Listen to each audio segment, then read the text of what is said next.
মাস্কুলোস্কেলেটেল injury মডুললৈ আপোনাক স্বাগতম।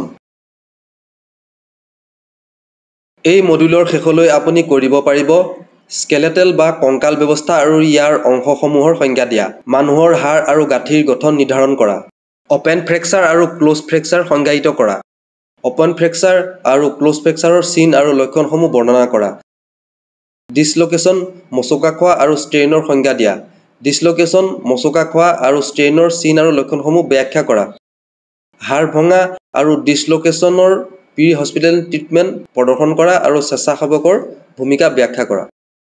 আৰম্ভণিতে মাস্কুলোস্কেলেটেল ইনজুৰি কি সেয়া বুজি লওঁ আহক। মাস্কুলোস্কেলেটেলৰ আঘাত হ'ল পেশী বা কংকালৰ তন্ত্ৰৰ আঘাত, য'ত কংকালৰ পেশী, হাড়, টেণ্ডন, লিগামেণ্ট, গাঁঠি, কাৰ্টিলেজ আৰু অন্যান্য চব টিছুৰ ক্ষতি হয়।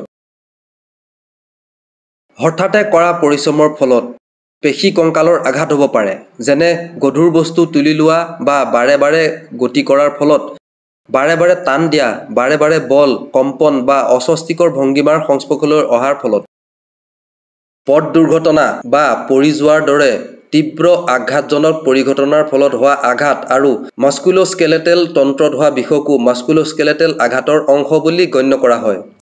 মাস্কুলোস্কেলেটেলৰ আঘাত শৰীৰৰ বিভিন্ন অংশত আক্ৰান্ত হ'ব পাৰে, য'ত কঁকালৰ ওপৰ আৰু তলৰ অংশ, ডিঙি, কান্ধ আৰু এক্সট্ৰিমিটিজ যেনে ভৰি, হাত আদি অংশ অন্তৰ্ভুক্ত হ'ব পাৰে।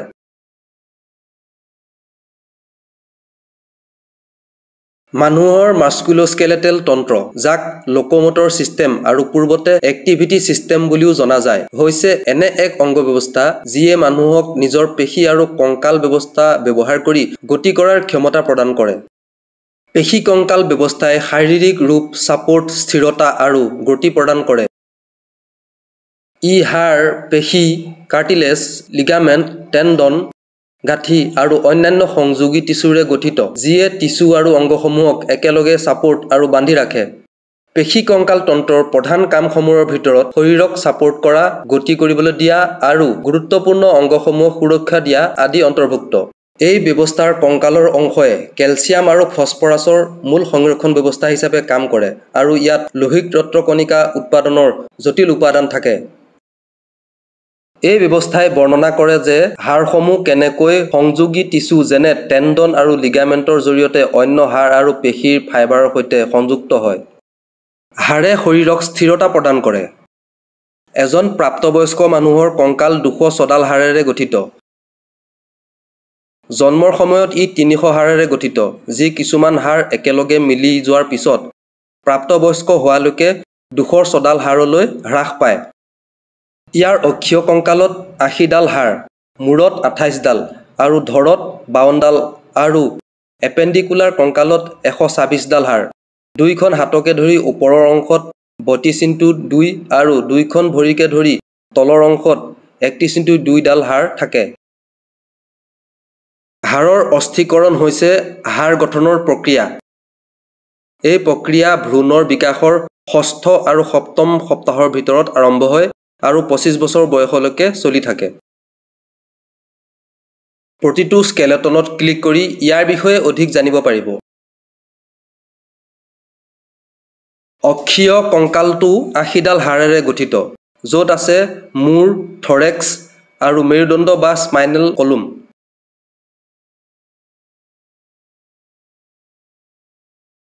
এপেণ্ডিকুলাৰ কংকালটো 126 ডাল হাড়েৰে গঠিত, যিবোৰৰ ভিতৰত আছে কান্ধ, ক্লেভিকেল আৰু স্কেপুলা, ওপৰৰ অংশ, বাহু, হাত, আঙুলি, পেলভিছ বা নিতম্ব আৰু তলৰ অংশ, ভৰি আৰু ভৰিৰ আঙুলি।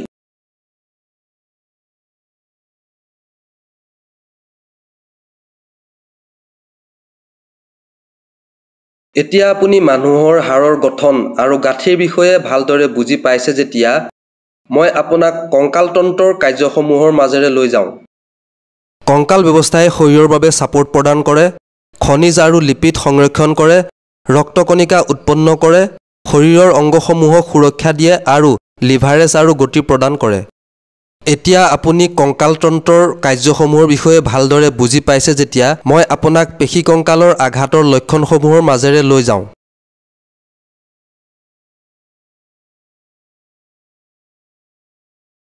পেশী বা কংকাল ব্যৱস্থাৰ ক্ষতিৰ ফলত পেশী কংকালৰ আঘাত হয়, যিটো সাধাৰণতে কঠিন আৰু পুনৰাবৃত্তিমূলক কাৰ্যকলাপৰ বাবে হয়। কৰ্ম সংক্ৰান্তীয় আঘাতৰ ভিতৰত এইবোৰ অন্যতম। আঘাতৰ বাবেও এইবোৰ ঘটে। পেশী কংকালৰ আঘাতৰ লক্ষণসমূহ হ'ল হাত, বাহু, কান্ধ, ডিঙি, পিঠি আৰু ভৰিৰ বিষ। ফুলা, অজ্ঞানতা, জিনজিনোৱা আৰু আক্ৰান্ত অংশত গধুৰতা আৰু ভাগৰুৱা হোৱা অনুভৱ আদি থাকিব পাৰে। কিছুমানত এটাতকৈ অধিক আঘাতৰ বাবে একাধিক লক্ষণ দেখা দিব পাৰে। পেশী কংকালৰ আঘাতত পেশী, হাড়, টেণ্ডন, ৰক্তবাহী নলী, স্নায়ু আৰু অন্যান্য চব টিছুৰ ক্ষতি হয়। চিকিৎসাৰ ভিন্নতা থাকে আৰু ইয়াৰ ফলাফল বেলেগ বেলেগ হ'ব পাৰে। পেশী কংকালৰ বিষে পেশী, লিগামেণ্ট, টেণ্ডন, হাড় আদিত প্ৰভাৱ পেলায়। অধিক জানিবলৈ প্ৰতিখন কাৰ্ড লুটিয়াই দিয়ক।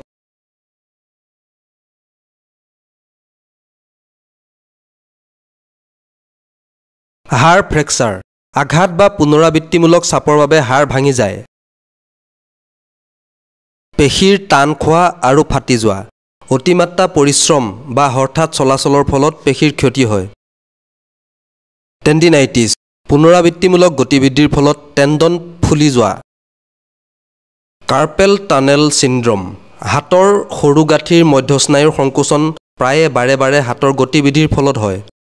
হাৰ্নিয়েটেড ডিস্ক। পুনৰাবৃত্তিমূলক চাপ বা আঘাতৰ বাবে মেৰুদণ্ডৰ আন্তঃমেৰুদণ্ডী ডিস্কত আঘাত পোৱা। মচকা খোৱা আৰু লিগামেণ্টৰ আঘাত। হঠাৎ চলাচল বা আঘাতৰ ফলত লিগামেণ্ট টানি বা ছিঙি যোৱা। নাৰ্ভ এণ্ট্ৰেপমেণ্ট। স্নায়ু সংকোচন বা পিঞ্চিং হোৱা, যাৰ ফলত বিষ আৰু বিসংগতিৰ সৃষ্টি হয়। Soft tissue injury. আঘাত বা পুনৰাবৃত্তিমূলক টানৰ ফলত ৰক্তবাহী নলী, স্নায়ু আৰু অন্যান্য চফ্ট টিছুৰ ক্ষতি হয়। এতিয়ালৈকে আপুনি যি শিকিছে তাক এতিয়া পৰীক্ষা কৰোঁ আহক। আগবাঢ়ি যাবলৈ প্ৰশ্নৰ উত্তৰ দিয়ক।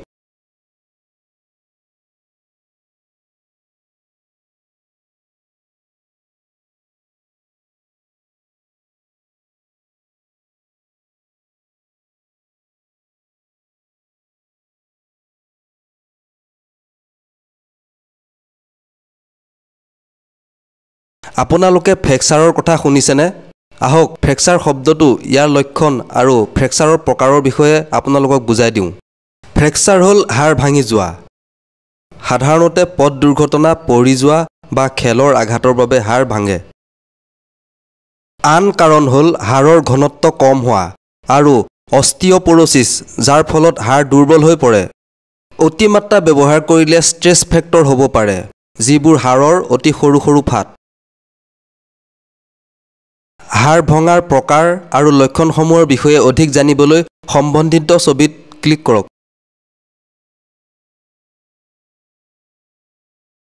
ফ্ৰেকচাৰবোৰক অপেন বা ক্ল'জ বুলি শ্ৰেণীভুক্ত কৰিব পাৰি। ক্ল'জ ফ্ৰেকচাৰবোৰ এনেকুৱা ফ্ৰেকচাৰ য'ত ওপৰৰ ছালখন অক্ষত অৱস্থাত থাকে। সঠিক স্প্লিণ্টিঙে ক্ল'জ ফ্ৰেকচাৰৰ লগত জড়িত ক্ষতি হ্ৰাস কৰাত সহায় কৰিব পাৰে। অপেন ফ্ৰেকচাৰত যদি ভঙা হাড়ে ছাল ফালি পেলায় তেন্তে ইয়াক অপেন বা কম্পাউণ্ড ফ্ৰেকচাৰ বোলা হয়। ঘাঁৰ মাজেৰে হাড় ওলাই যাবও পাৰে বা নাযাবও পাৰে। অপেন ফ্ৰেকচাৰ গুৰুতৰ কাৰণ হোৱাৰ আশংকা থাকে। কমিউটেড ফ্ৰেকচাৰ বা হাড়ডাল কমেও 2 বা তাতকৈ অধিক টুকুৰা ভাঙি যায়।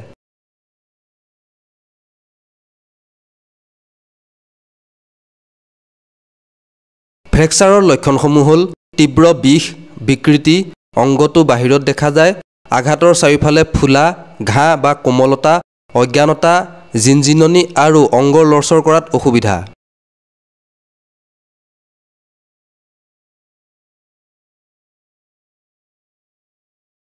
ডিছলোকেশ্যন, মচকা খোৱা, ষ্ট্ৰেইন আৰু পেশীৰ ক্ৰেম্পৰ বিষয়ে জানেনে? আহক ডিছলোকেশ্যন, মচকা খোৱা, ষ্ট্ৰেইন আৰু পেশীৰ ক্ৰেম্পৰ বিষয়ে আপোনালোকক বুজাওঁ। অধিক জানিবলৈ প্ৰতিটো ছবিত ত্ৰিভুজটো টানি আনি ড্ৰপ কৰক।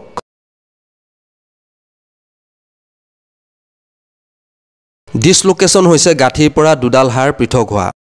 অৰ্থাৎ ডিছলোকেটেড জইণ্ট হ'ল এনে এটা জইণ্ট য'ৰ হাড়বোৰ স্বাভাৱিক অৱস্থাত নাথাকে।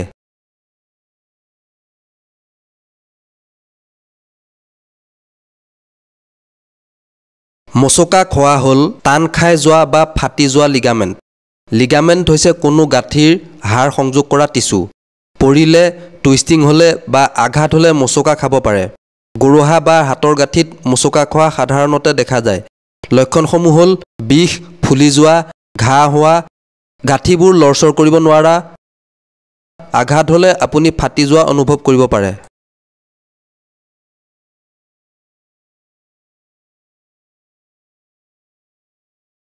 ষ্ট্ৰেইন হ'ল টানি যোৱা বা ফাটি যোৱা পেশী বা টেণ্ডন।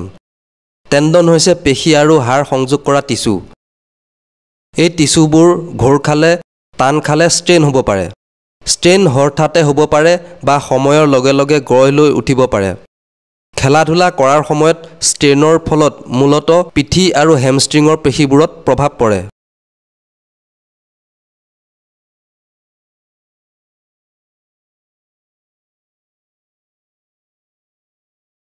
মাচল ক্ৰেম্প হ'ল এটা বা ততোধিক পেশী হঠাতে অপ্ৰত্যাশিতভাৱে টান হোৱা। বিশেষভাৱে গৰমত ব্যায়াম বা কঠোৰ পৰিশ্ৰম কৰিলে পেশীৰ ক্ৰেম্প হ'ব পাৰে।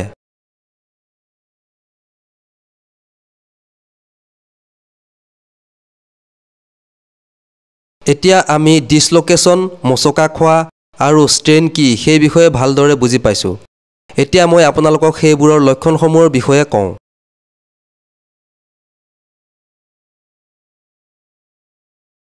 অধিক জানিবলৈ লক্ষণসমূহ ড্ৰপ বক্সলৈ টানি আনক।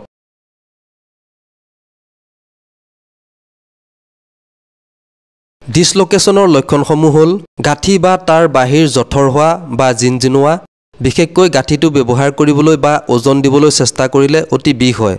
সীমিত গতিবিধি, ফুলা বা ঘাঁ হোৱা আৰু দৃশ্যমানভাৱে আঁতৰি থকা, ৰং সলনি হোৱা বা আকৃতিত নথকা।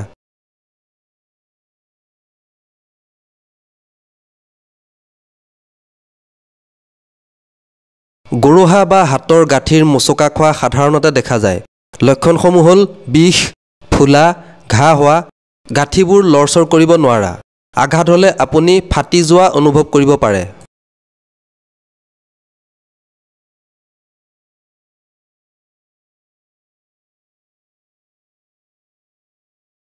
ষ্ট্ৰেইনৰ লক্ষণসমূহ হ'ব পাৰে বিষ বা কোমলতা অনুভৱ কৰা, আক্ৰান্ত অংশত ৰঙা পৰা বা ঘাঁ হোৱা দেখা দিয়া, গতিৰ পৰিসৰ সীমিত হোৱা, পেশী শিৰা মাৰি ধৰা, ফুলা, পেশীৰ দুৰ্বলতা অনুভৱ কৰা।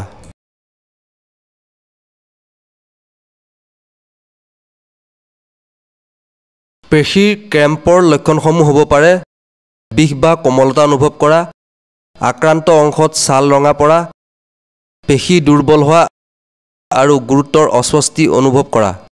উপচাৰ: পেশীবোৰ লাহে লাহে টানি আৰু প্ৰচুৰ পৰিমাণে তৰল পদাৰ্থ খাই পেশীৰ ক্ৰেম্পৰ চিকিৎসা কৰিব পাৰি।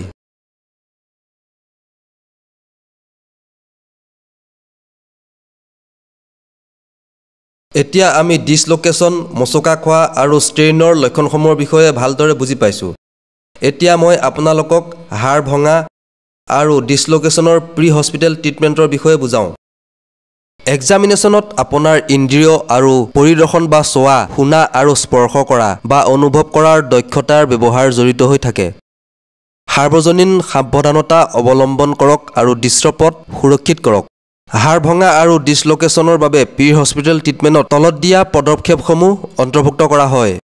প্ৰাৰম্ভিক মূল্যায়ন কৰা, জীৱন সংকটজনক সমস্যা চিনাক্ত আৰু চিকিৎসা কৰা, কেজুৱেল দেখা আঘাতৰ দ্বাৰা বিচলিত নহ'ব। মনত ৰাখিব যে প্ৰয়োজন হ'লে চাৰ্ভাইকেল কলাৰ ব্যৱহাৰ কৰিব লাগে আৰু অক্সিজেন দিব লাগে। BPDOC ব্যৱহাৰ কৰি এটা শাৰীৰিক পৰীক্ষা কৰক। দৃশ্যমান ৰক্তক্ষৰণ চেক কৰক। গুৰুতৰ বিষৰ বাবে মূল্যায়ন কৰক। গাঁঠি আৰু হাড়ত দৃশ্যমান বিকৃতি বিচাৰক। মুকলি আঘাতৰ বাবে পৰিদৰ্শন কৰক। ক্ৰেপিটাছ ছাউণ্ড আছে নেকি শুনক। আঘাত সুস্থিৰ কৰক। হাতৰ দ্বাৰা স্থিতিশীলতা প্ৰদান কৰি আঘাতৰ স্থান সুৰক্ষিত কৰক। সঠিকভাৱে স্থিৰ নোহোৱালৈকে স্থিতিশীলতা বজাই ৰাখক। আঘাত উন্মোচন কৰক। কাপোৰ কাটি পেলাওক আৰু ফুলি উঠাৰ আগতে গহনা আঁতৰাই পেলাওক। মুকলি ঘাৰ চিকিৎসা আৰু ৰক্তক্ষৰণ নিয়ন্ত্ৰণ কৰক। ঘাবোৰ পৰিষ্কাৰ বা বীজাণুমুক্ত ড্ৰেছিঙেৰে ঢাকি দিব। ভঙা হাড়ৰ মূৰত প্ৰত্যক্ষ চাপ দিয়াৰ পৰা বিৰত থাকক। আঘাতৰ পৰা হাড়ৰ মূৰ ওলাই গ'লে প্ৰয়োজন অনুসৰি চাপৰ বিন্দু ব্যৱহাৰ কৰক। সাৱধান হওক। স্প্লিণ্টিঙৰ সামগ্ৰী প্ৰস্তুত কৰক। ভুক্তভোগীৰ ওপৰত স্প্লিণ্ট সাৱধানে লগাওক। স্প্লিণ্টটো স্থানত এডজাষ্ট কৰক। স্প্লিণ্টিঙৰ সময়ত হাতৰ দ্বাৰা স্থিৰতা বজাই ৰাখক। কাষৰীয়া গাঁঠি আৰু আঘাতৰ স্থান সুৰক্ষিত কৰক। সঠিক ৰক্ত সঞ্চালনৰ লগত আপোচ নকৰাটো নিশ্চিত কৰক। স্প্লিণ্টিঙৰ পিছত মটৰ ফাংচন আৰু সংবেদন পুনৰ মূল্যায়ন কৰক। বিষ আৰু ফুলা কম কৰিবলৈ ঠাণ্ডা আইচ পেক বা বৰফ লগাওক। চকৰ চিকিৎসা দিয়ক। ভুক্তভোগীৰ অৱস্থা নিৰীক্ষণ কৰি উপযুক্ত যত্ন লওক।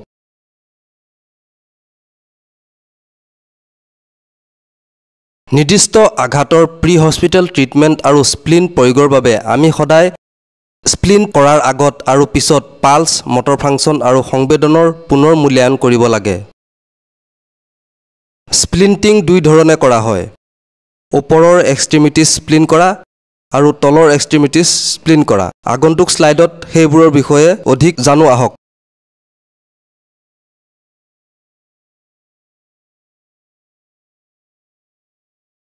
ওপৰৰ এক্সট্ৰিমিটিছ স্প্লিণ্ট কৰাত অন্তৰ্ভুক্ত আছে কান্ধ আৰু ক্লেভিকেল, হিউমেৰাছ বা ওপৰৰ বাহু আৰু কান্ধ, কিলাকুটি, ফ'ৰআৰ্ম আৰু হাতৰ গাঁঠি আৰু হাত আৰু আঙুলি। অধিক জানিবলৈ প্ৰতিখন কাৰ্ড লুটিয়াই দিয়ক। কান্ধ আৰু ক্লেভিকেল। চিন আৰু লক্ষণ: তললৈ যোৱা, বিকৃতি বা বিষমতা, স্বাথ। চিকিৎসা: স্লিং আৰু স্বাথ লগাব লাগে। প্ৰয়োজন হ'লে পেডিং ব্যৱহাৰ কৰক। হিউমেৰাছ বা ওপৰৰ বাহু আৰু কান্ধ। চিন আৰু লক্ষণ: বিষ, ফুলা আৰু বিকৃতি। চিকিৎসা: পেডৰ সহায়ত বাহুৰ বাহিৰত কঠিন স্প্লিণ্ট লগাওক। তাৰ পিছত স্লিং আৰু স্বট ব্যৱহাৰ কৰক। কিলাকুটি গুৰুত্বপূৰ্ণ: যেনে অৱস্থাত পাইছে একে অৱস্থাতে স্প্লিণ্ট কৰক। পোন কৰিবলৈ চেষ্টা নকৰিব। চিন আৰু লক্ষণ: বিষ, ফুলা আৰু বিকৃতি। চিকিৎসা: বাহুটো এলবোত বেকা হ'লে স্লিং আৰু স্বাথ বা গাৰু বা কম্বল ব্যৱহাৰ কৰিব লাগে। যদি এলবো চিধা থাকে তেন্তে গোটেই বাহুটো কাষলৰি তলৰ পৰা আঙুলিলৈকে স্প্লিণ্ট কৰক। ফ'ৰআৰ্ম আৰু হাতৰ গাঁঠি। চিন আৰু লক্ষণ: বিষ, ফুলা আৰু বিকৃতি। চিকিৎসা: আৰ্ম বৰ্ডেৰে সেই ঠাইখিনি স্প্লিণ্ট কৰক। তাৰ পিছত স্লিং আৰু স্বাথ ব্যৱহাৰ কৰক। নিউমেটিক স্প্লিণ্টটো এটা বিকল্প। হাত আৰু আঙুলি গুৰুত্বপূৰ্ণ: কেপিলাৰী ৰিফিলৰ সৈতে পালছ পৰীক্ষা কৰক। লক্ষণ: বিষ, ফুলা আৰু বিকৃতি। চিকিৎসা: ভাঙি যোৱা আঙুলিটোৰ কাষৰ আন এটা আঙুলিত টেপ কৰি লওক। একাধিক আঙুলিৰ ভাঙিলে গোটেই হাতখন স্প্লিণ্ট কৰক।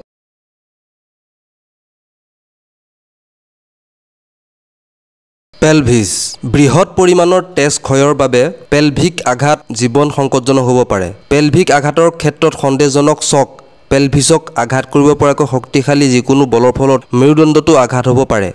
পেলভিক আঘাতৰ লক্ষণসমূহ: বিশেষকৈ ইলিয়াক ক্ৰেষ্ট বা পেলভিক হাড়ত চাপ দিলে বিষায়। ওপৰলৈ মূৰ কৰি থকা অৱস্থাত ভৰি তুলিব নোৱাৰে। পেলভিক আঘাতৰ প্ৰি হস্পিটেল ট্ৰিটমেণ্ট: ৰোগীৰ গতিবিধি কম কৰা। ৰোগীক পেলভিছত ছাপোৰ্ট নিদিয়াকৈ লুটিয়াব বা তুলিব নালাগে। ৰোগীৰ ভৰিৰ মাজত গ্ৰইনৰ পৰা ভৰিলৈকে ভাঁজ কৰা কম্বল এখন ৰাখি ভৰিৰ ওপৰত দুখন, ভৰিৰ তলত দুখন ক্ৰেভেটৰ সহায়ত একেলগে বান্ধিব লাগে। ৰোগীক এখন দীঘল বেকবৰ্ডত ৰাখক। চকৰ বাবে চিকিৎসা কৰক।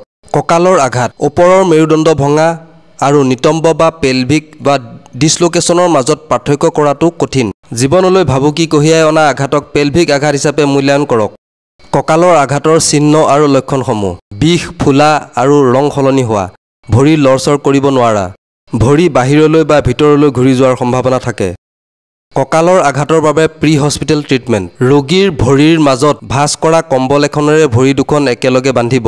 গাৰুৰে কঁকালটো ছাপোৰ্ট দিয়ক। ৰোগীক দীঘল বেকবৰ্ডত স্থিৰ কৰক বা বাহিৰৰ উৰুৰ কাষেৰে ভৰিৰ পৰা কাষলুটি তললৈকে পেডিঙৰ সৈতে আৰু ভিতৰৰ উৰুৰ কাষেৰে গ্ৰইনৰ পৰা ভৰিলৈকে দীঘল স্প্লিণ্ট ব্যৱহাৰ কৰক। ক্ৰেভেটৰ সৈতে সুৰক্ষা কৰক।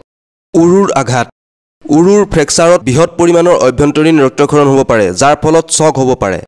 প্ৰথমে জীৱন সংকটজনক অৱস্থাৰ চিকিৎসা কৰক। উৰুৰ ফ্ৰেকচাৰৰ চিহ্ন আৰু লক্ষণসমূহ: বিষ প্ৰায়ে তীব্ৰ, বিকৃতি, কঠিনতা আৰু অংগ চুটি হোৱা। উৰুৰ আঘাতৰ বাবে প্ৰি হস্পিটেল ট্ৰিটমেণ্ট: যদি ভৰিখন পোন অৱস্থাত থাকে তেন্তে দুটা পেডেড স্প্লিণ্ট ব্যৱহাৰ কৰক। এটা ভিতৰৰ উৰুৰ কাষেৰে গ্ৰইনৰ পৰা ভৰিলৈকে, আনটো বাহিৰৰ উৰুৰ কাষেৰে কাষলতি তলৰ পৰা ভৰিলৈকে। ক্ৰেভাটৰ সৈতে সুৰক্ষিত কৰক। আঁঠুৰ আঘাত, চিন আৰু লক্ষণ, বিষ, ফুলা আৰু বিকৃতি। বেকা অৱস্থা, পোৱা অৱস্থাতে স্থিৰ কৰি ৰাখক। ওপৰৰ আৰু তলৰ হাড়বোৰ চুটি পেডেড বৰ্ডেৰে স্প্লিন কৰক। পোন অৱস্থা, দুটা পেডেড দীঘল স্প্লিন ব্যৱহাৰ কৰক। এটা ভিতৰৰ উৰুত গ্ৰইনৰ পৰা ভৰিৰ মূৰলৈকে আৰু দ্বিতীয়টো বাহিৰৰ উৰুত কঁকালৰ পৰা ভৰিৰ মূৰলৈকে। ক্ৰেভাটৰ সৈতে সুৰক্ষিত কৰক। টিবিয়া আৰু ফিবিউলা আঘাত, চিহ্ন আৰু লক্ষণ, বিষ, ফুলা আৰু বিকৃতি। প্ৰি হস্পিটেল ট্ৰিটমেণ্ট, দুটা পেডেড দীঘল স্প্লিণ্ট ব্যৱহাৰ কৰক। গ্ৰইনৰ পৰা ভৰিলৈ আৰু উৰুৰ পৰা ভৰিলৈ। ক্ৰেভেটৰ সৈতে সুৰক্ষিত কৰক। বিকল্পভাৱে বন্ধ আঘাতৰ বাবে পৰিধিৰ স্প্লিণ্ট বা নিউমেটিক স্প্লিণ্ট ব্যৱহাৰ কৰিব লাগে। গৰুহা আৰু ভৰিৰ আঘাত, চিহ্ন আৰু লক্ষণ, বিষ, ফুলা আৰু বিকৃতি। প্ৰি হস্পিটেল ট্ৰিটমেণ্ট, স্থিৰ কৰক, জোতা আৰু মোজা খুলি দিয়ক, সম্ভৱ হ'লে আঘাতৰ স্থান উন্মোচন কৰক।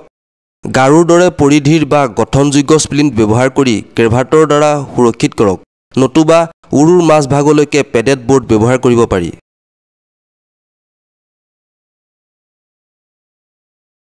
এতিয়া আমি ওপৰৰ আৰু তলৰ অংশত স্প্লিন কৰাৰ বিষয়ে ভালদৰে বুজি পাইছোঁ।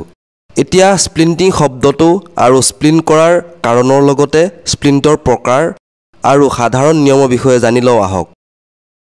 স্প্লিণ্ট হৈছে শৰীৰৰ যিকোনো বিষাক্ত, ফুলা বা বিকৃত অংশ চিধা কৰি ৰাখিবলৈ ব্যৱহাৰ কৰা বস্তু। স্প্লিণ্টিঙৰ প্ৰধান উদ্দেশ্য হ'ল শৰীৰৰ অংগসমূহৰ অধিক গতিবিধি ৰোধ কৰা। যিকোনো স্প্লিণ্ট ফলপ্ৰসূ হ'বলৈ হ'লে ই কাষৰ গাঁঠি আৰু হাড়ৰ মূৰবোৰ স্থিৰ কৰি ৰাখিব লাগিব। পেশী কংকালৰ তন্ত্ৰৰ অস্বাভাৱিকতাৰ চিকিৎসাৰ বাবে স্প্লিণ্টিং কৌশল ব্যৱহাৰ কৰা হয়। স্প্লিণ্টিঙৰ মূল ইংগিত হ'ল বিষ আৰু স্পাজমৰ বাবে এটা অংগ সাময়িকভাৱে স্থিৰ কৰি ৰখা, ফুলা হ্ৰাস কৰা, পৰ্দাজনিত বিকাৰৰ বাবে হোৱা গাঁঠিৰ জোকাৰণি, মোচকা খোৱা, ছিদ্ৰ, হাড় ভঙা, বিচ্যুতি বা বিষ হোৱা গাঁঠিৰ সৈতে জড়িত অধিক সম্ভাৱ্য ছফ্ট টিছু বা স্নায়ুৰ ৰক্তবাহী নলীৰ আঘাত কম কৰা। এতিয়া স্প্লিণ্টিঙৰ কাৰণসমূহ অন্বেষণ কৰা যাওক।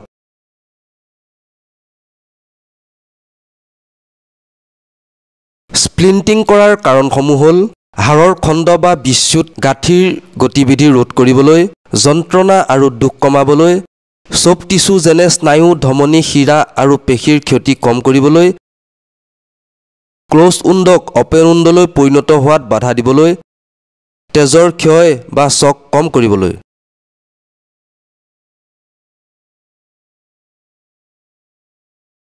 পাঁচটা মূল প্ৰকাৰৰ splint: ৰিজিড splint, কনফৰ্মিং splint, traction splint, sling and স্ৱেট আৰু ইম্প্ৰভাইজড স্প্লিণ্ট। অধিক জানিবলৈ প্ৰতিটো স্প্লিণ্টিঙৰ প্ৰকাৰত ক্লিক কৰক। ৰিজিড স্প্লিণ্ট: অংগটো শাৰীৰিক অৱস্থাত থকাটো প্ৰয়োজনীয়। দীঘল হাড়ৰ আঘাতৰ বাবে কাম আহে, যেনে কাৰ্ডবৰ্ড, কাঠ আদি।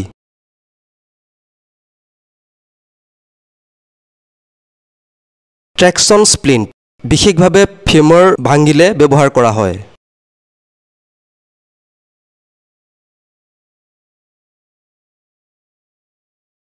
ইম্প্ৰভাইজড স্প্লিণ্ট কিতাপ, কাৰ্ডবৰ্ড, গাৰু, কম্বল ইত্যাদি।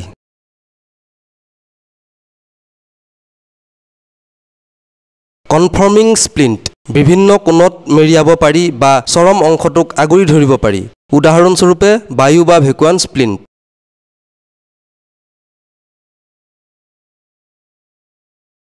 স্লিং এণ্ড স্ৱেট আঘাতপ্ৰাপ্ত বাহু এটাক শৰীৰৰ ওপৰৰ ফালে ধৰি ৰাখিবলৈ ব্যৱহাৰ কৰা দুটা ত্ৰিকোণীয় বেণ্ডেজ।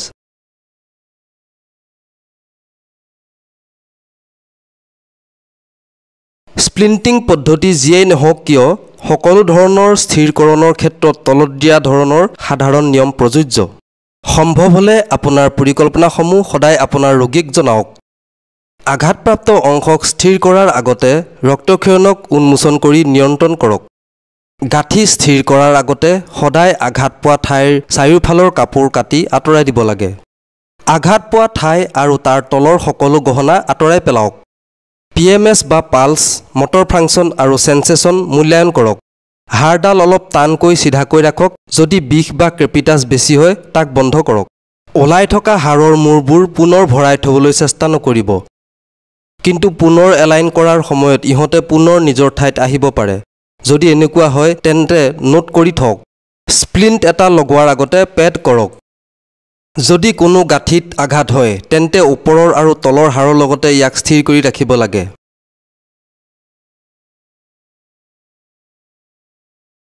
স্বেচ্ছাসেৱকসকলে বহুত দিশত সহায় কৰিব পাৰে। স্বেচ্ছাসেৱকসকলে ঘটনাস্থলীত উপস্থিত বিপদসমূহ আঁতৰাই ভুক্তভোগীসকলৰ সুৰক্ষা নিশ্চিত কৰাত ৰেছপণ্ডাৰসকলক সহায় কৰিব পাৰে। স্বেচ্ছাসেৱকসকলে হাতেৰে বা ষ্ট্ৰেচাৰ ব্যৱহাৰ কৰি আহত ভুক্তভোগীক কঢ়িয়াই নিয়াৰ ক্ষেত্ৰত উদ্ধাৰকাৰীসকলক সহায় কৰিব পাৰে।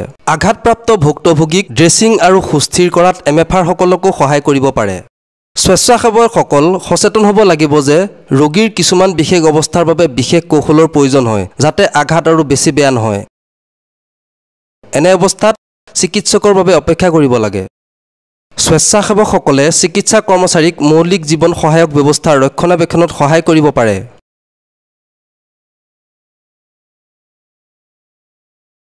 ইয়াৰ লগে লগে আমি মডিউলটোৰ শেষত উপনীত হৈছোহি।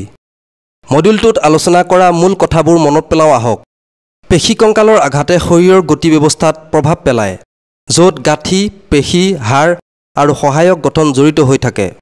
মানুহৰ পেশী কংকাল ব্যৱস্থাই পেশী আৰু হাড়ৰ দ্বাৰা গতি কৰিবলৈ সক্ষম হয়, লগতে কেলছিয়ামৰ দৰে খনিজ পদাৰ্থৰ সংৰক্ষণ ব্যৱস্থা হিচাপেও কাম কৰে।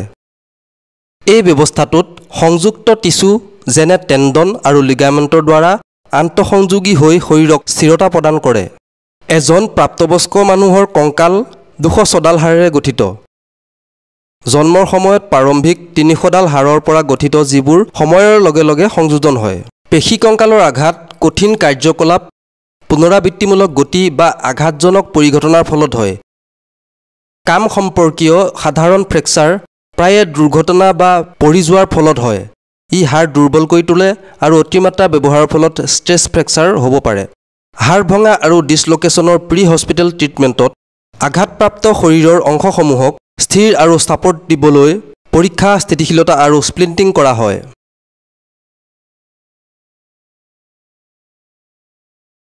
এতিয়া বিষয়টোৰ ওপৰত আপোনাৰ বুজাবুজি পৰীক্ষা কৰাৰ সময় আহি পৰিছে। এইটো এটা মূল্যায়ন এক্সাৰচাইজ। সকলো প্ৰশ্নৰ নম্বৰ সমান। পৰীক্ষাত উত্তীৰ্ণ হ'বলৈ কমেও 60% নম্বৰ লাভ কৰিব লাগিব। প্ৰশ্নবোৰ ভালদৰে পঢ়ক আৰু উপযুক্ত বিকল্প বাছি লওক।